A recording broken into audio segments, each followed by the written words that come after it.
ढोलावर पडली थाप ताशाची तडतड झाली, ढोलावर पडली थाप ताशाची तडतड झाली। गावा घराच्या भेटीसाठी डाळाप स्वारी निघाली, गावा घराच्या भेटीसाठी डाळाप स्वारी निघाली।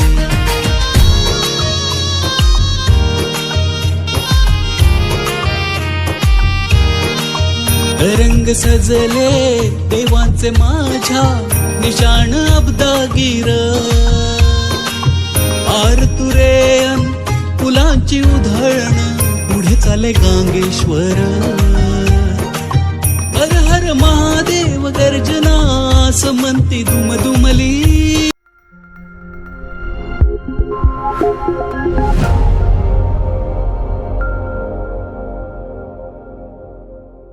नमस्कार मित्रांनो, देवाचं गड देवगड या यूट्यूब चॅनल तुम्हाला सर्वांचे पुन्हा एकदा देवगड नारिंगरे या ठिकाणी गांगेश्वर मंदिराच्या परिसरामध्ये सहर्ष स्वागत आहे। मित्रांनो, असं मंदिर पाहिलं आहे का ज्या ठिकाणी नंदी किंवा कासव नसलेलं मंदिर, असं एकमेव मंदिर आहे जे गांगेश्वराचं नारिंगरे गावामध्ये मंदिर आहे। आणि ह्या मंदिरामध्ये आज डाळपसोळीचा समारंभ चालू होणार आहे आणि हा सोहळा वेशीबाहेर जातो, म्हणजे डाळपसरी वेशीबाहेर म्हणजे गावा भेटीच्या आगमन असतं आज आणि 3 दिवस असतं। आपण पहिल्या दिवशी आपण आज अटेंड करणार आहोत आणि हा व्हिडिओ आला नक्की एक लाईक करा। चला तर जाऊयात थेट मंदिरामध्ये आणि बघूया हे कसं मंदिर आहे ते, आणि हे मंदिर आवडलं नक्की कॉमेंट करून सांगा कसं आहे मंदिर। आणि गांगेश्वराचं इथलं ज्याचं कुलदैवत किंवा ग्रामदैवत असते तर नक्की कॉमेंट करून सांगा। चला जाऊया थेट मंदिरामध्ये। भेटीसाठी डाळाप स्वारी निघाली, गावा घराच्या भेटीसाठी डाळाप स्वारी। तर मित्रांनो, आपण आता गांगेश्वरच्या मंदिरात आलो आणि हे गांगेश्वरचं मंदिर आहे बघा मस्त की। चला तर आपण आता थेट आतमध्ये जाऊ। तर मित्रांनो, गांगेश्वर मंदिर कसं आहे वाटतं बघा वरून। तर मित्रांनो, हे 4 ह्या ठिकाणी आहे दीपस्तंभ आणि 3 ह्या साईडला आहे दीपस्तंभ आणि मध्यभागी आपले गांगेश्वरचं मंदिर आहे। मित्रांनो, एकंदर हे मंदिर पाहताना हे शिवकालीन मंदिर आहे, कारण रामेश्वर मंदिर पण असंच होतं गिरगे गावचं, तिथे पण असंच वर चढायला ऑप्शन होता पायऱ्याने।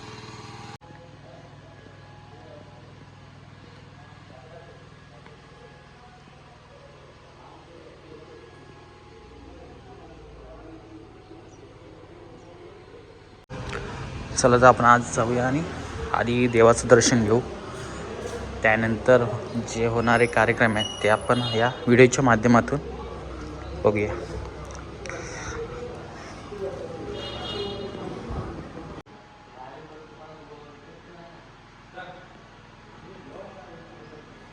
तर मित्रांनो, आता आपण गाभाऱ्यात जाऊया।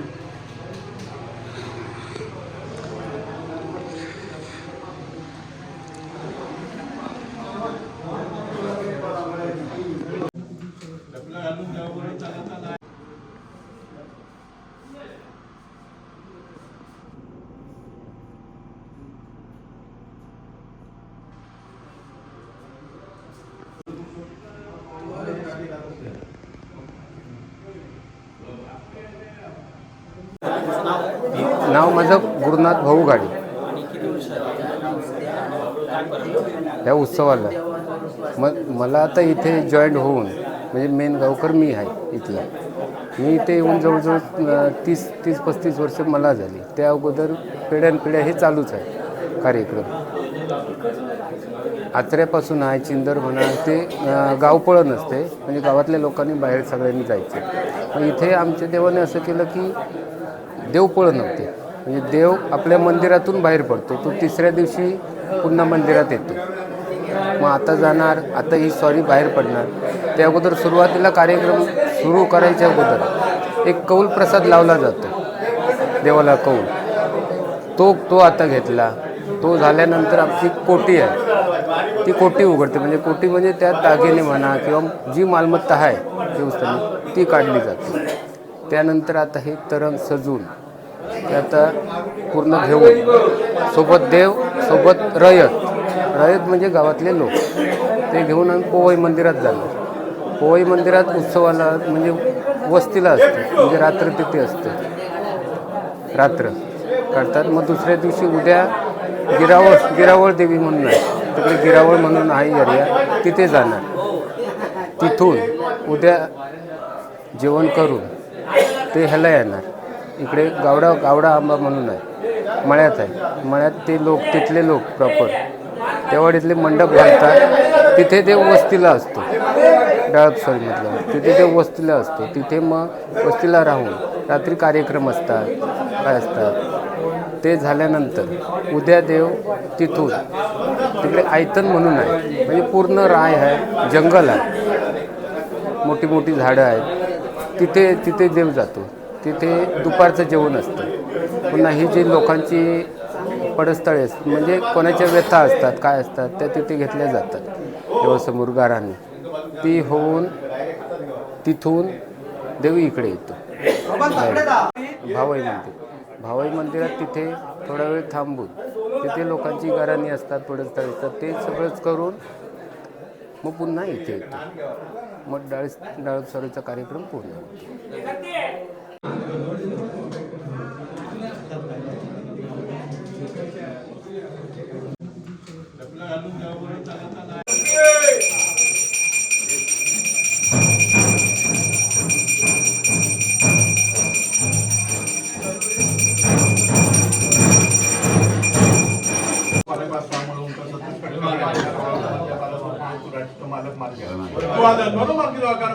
मार्केट चालू शिमेचं अधिकारी शिमेचं चालू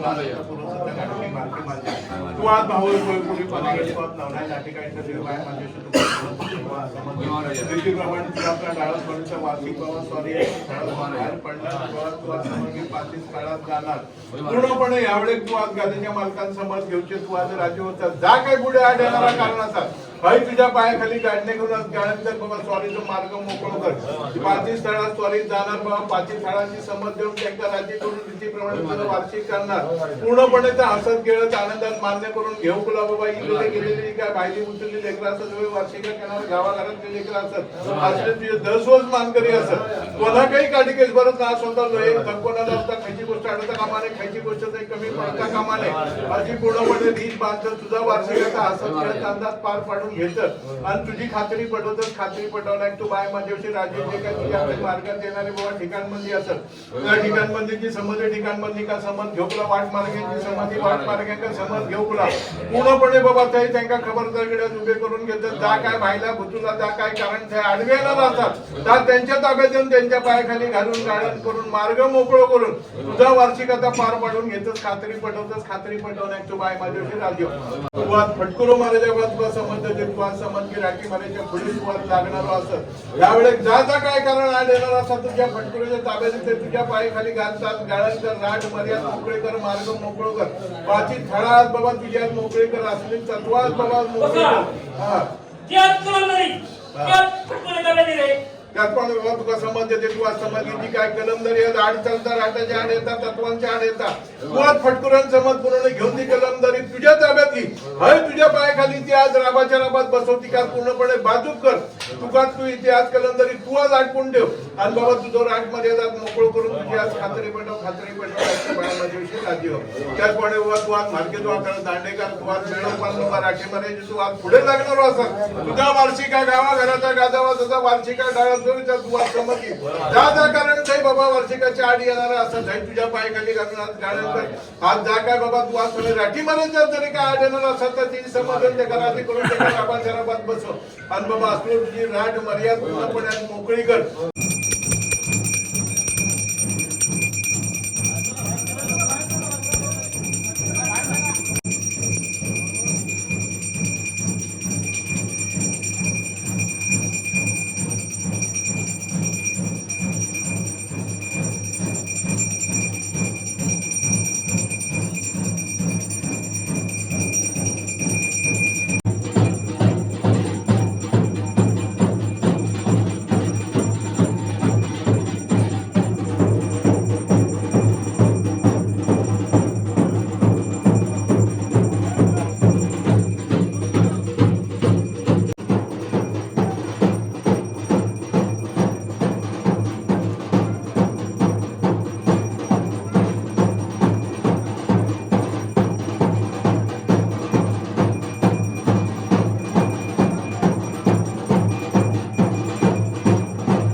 हात कटकऱ्याक जोडून दे, जोडान जोड हात कटकऱ्याक जोडून देतात आणि तुझी खात्री पटवतात. खात्री पटवण्याक तू बाय माझ्याशी राजीव.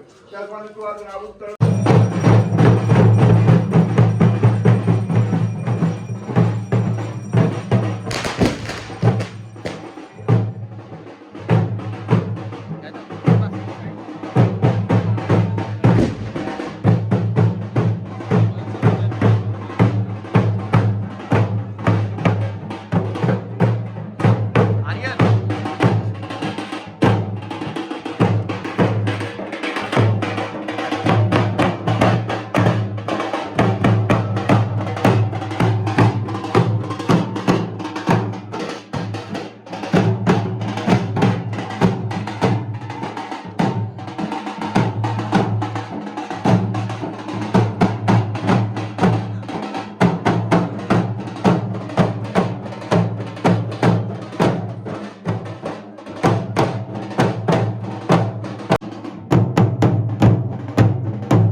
नाश्ता नाही गेलास?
ज्या ज्या ठिकाणी मंदिर आहे ना त्या मंदिराच्या ठिकाणी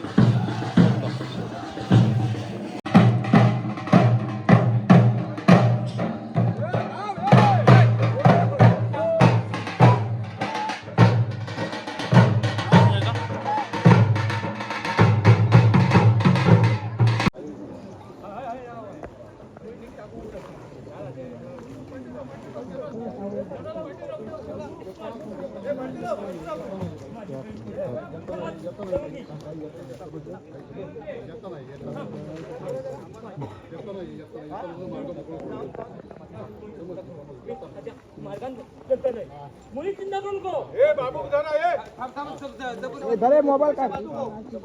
मोबाईल काढून द्यावा.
तर मित्रांनो गांगेश्वर मंदिराची नारंगिरातल्या गांगेश्वर मंदिराची डाळप स्वारी तिथून निघाली, मंदिरातून निघाली थेट पोवई मंदिर म्हणजे देऊळवाडी या ठिकाणी, म्हणजे नारंगिरातलाच गाव. आणि उद्या परत तिथून दुसऱ्या ठिकाणी जाणे. आणि हा व्हिडिओ आवडला नक्की एक लाईक करा. चला जाऊया थेट मंदिरामध्ये आता पुढच्या व्हिडिओमध्ये, सेकंड पार्टमध्ये. आणि हा व्हिडिओ कसा झाला नक्की कॉमेंट करून सांगा.